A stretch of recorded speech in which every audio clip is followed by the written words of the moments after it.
There are 4 reasons why people fail at Hustlers University. If you avoid these 4, you will succeed. If you don't, you will fail.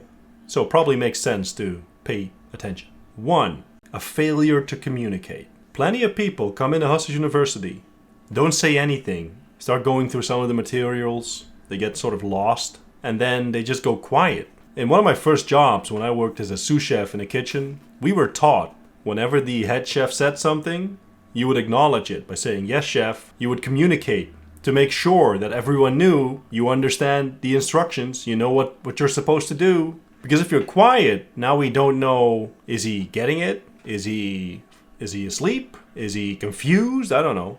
Communicate. Let us know what's going on with you. Communicate whatever is going on for you. Because if you take the time to communicate, you'll see that you get reciprocation. If you ask good questions, if you tell us about your progress, we can weigh in, we can help you out. If not, we can't help you. So communicate. 2 is you skip around too much. So there's a lot of things to do in Hustlers University. Plenty of people make the mistake of going into one campus and then they're there for 2 or 3 days and then they decide, well, this sounds like a lot of work, let me go to the other campus. And then they join a few more and it just keeps rising and rising, the amount of material they have access to. And then they just get confused. In life in general, it makes 0 sense to skip around. It makes a lot of sense to go deep instead of going wide. The people that are paid the most in this life are the people that are really, really, really good at something. The people that are paid the least are the people that only do surface level work, that aren't good at anything. Like they're used as grunts. Here, go demolish this building, go dig ditches. I'm not saying there's anything wrong with that because the work needs to be done. I am saying that this is not highly skilled work. And if you want to get paid a lot of money, it makes a lot of sense to be a skilled person. And the only way to be a skilled person is to put in the time and the hours and the work it takes to become a skilled person. And the way you do that is by being laser focused on one thing. So pick your expertise, pick your skill that you want to build, and go deep. Finish it. Finish what you start. Be a finisher. Don't be a starter. Starters don't get paid. Finishers get paid. In a sporting competition, we don't pay the dude that starts the quickest. We pay the dude that finishes the quickest. That has the skill to keep at it till the end and be more skillful than the other competitors. Be that dude.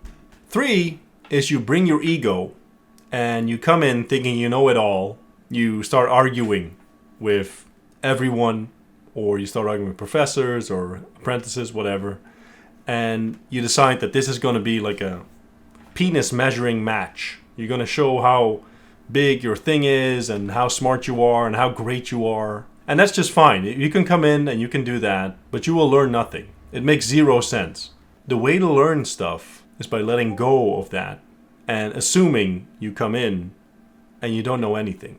Because that's the way you learn anything. You can't come in saying, oh yeah, I know this and this and this. I probably know about this more than you do, and then you're just gonna get into conflict, and it doesn't make any sense. Why would you do that?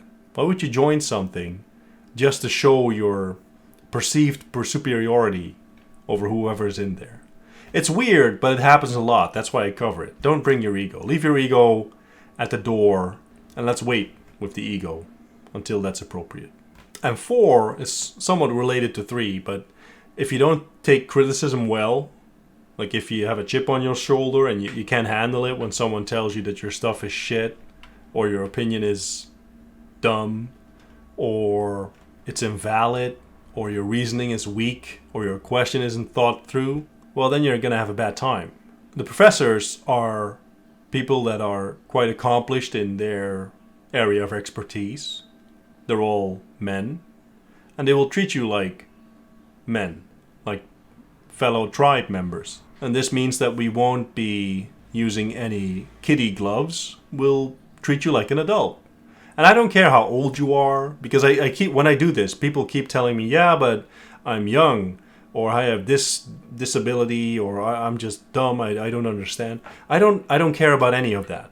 I'll just treat you as an adult, and I'll give it to you straight, because that's the only way for you to get better. If you can't handle that, if it's too hard for you, if you get, angry and decide to become passive aggressive or something like that, you're going to fail at this. I'm not here to put you down or to criticize you in any unfair way. I want you to win.